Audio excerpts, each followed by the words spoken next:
Morning, YouTube. So I get on these kicks where I want to make a lot of videos, and then I get discouraged, and then I want to make some different videos, and I try doing that. You might be a liberal if thing, but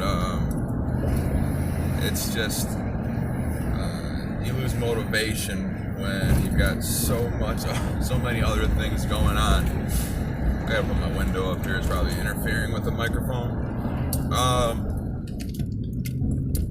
So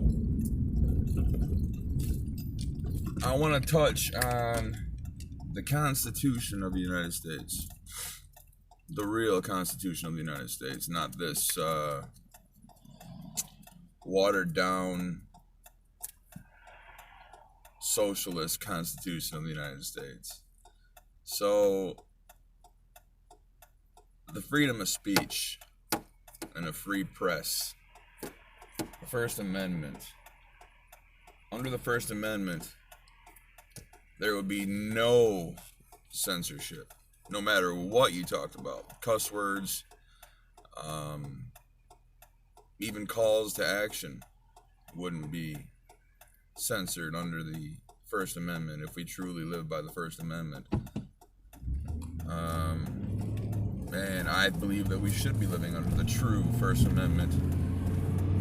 And I mean, if it's laid out the way it's, if it was done the way that it's laid out, you wouldn't have to make anything illegal because the people would take care of it. Posse comitatus. We would get together, form a posse, and take care of an individual if need be. And if it was wrongly done, news would spread and somebody would take care of it. It was kind of an outlaw, vigilante type of system, but in all actuality, it would work if we applied it the way it's supposed to be applied. The Second Amendment, the right to bear arms. There are no stipulations on this right.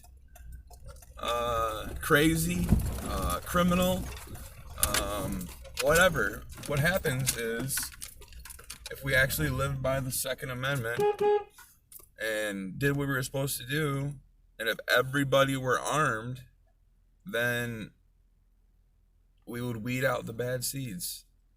It's plain and simple as that. If you give a crazy person a gun and they go crazy in a grocery store, well, if everybody else is armed, then that person who went crazy in a grocery store would be taken care of. Granted, it's violent, and we wouldn't have this soft and cushy world we live in today, but it would be taken care of. And our view of violence would be different. We wouldn't think that certain video games should be banned because they have guns in them and all this stuff. The illegal search and seizures, the right to private property, stuff like that, would not be infringed on. You're good.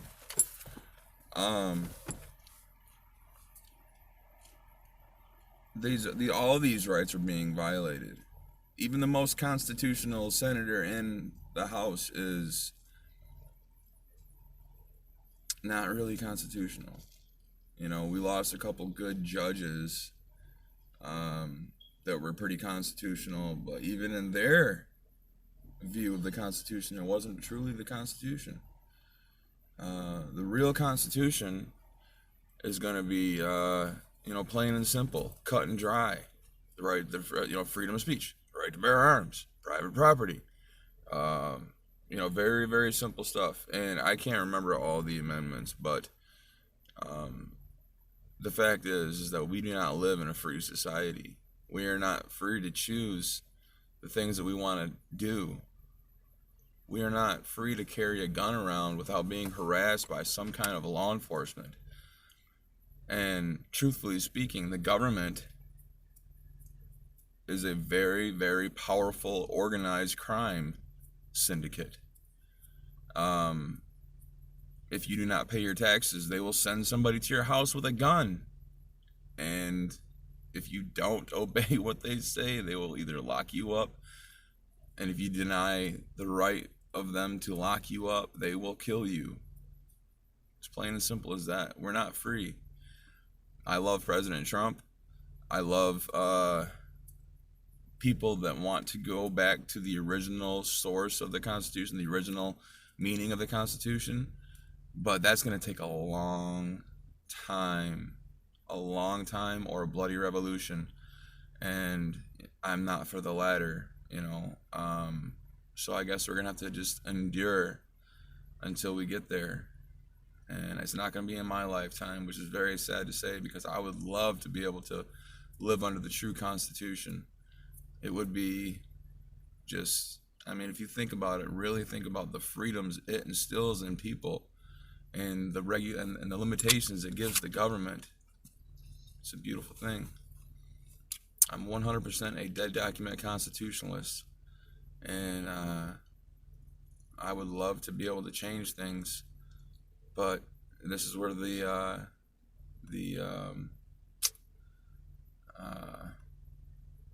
hopelessness comes in, because you can't, as much as you want to, no matter how strong your aspirations and dreams are, there will be people in your way limiting your possibility to revert back to the original Constitution. Anyway, I hope this gave some insight to the actual view of being a constitutionalist, of what being a constitutionalist is. Some of these people call themselves constitutionalists, yet they are not even close to being a constitutionalist. So like when I meet a like-minded individual who claims to be a constitutionalist, they'll say that they are for the right to bear arms, but yet they don't believe that criminals and crazy people should have guns. And I don't think they should either, but they would get weeded out in the process of elimination. It's that simple. That's what the Constitution was designed for, is for us to govern ourselves, not for the government to tell us what to do. We aren't really governing ourselves. It's an illusion. They have a dual party system ran by the same group of people. And that's why I like Trump so much, because he's not controlled by that same group of people. As far as I know. I mean, there could be some, and that's even hard to say, because I think he might be controlled by a similar group of people, maybe not the group of people, the cabal per se. He might be controlled by the Zionists. I'm not sure exactly who his puppet master is, but he has one. And it's a very sad thing. I get motivated when I think about it to change things. At the same time, I get let down, because I know that without a ton of money, I'm changing nothing. Anyway, I hope this gives some people some insight on the true meaning of constitutionalism. God bless you.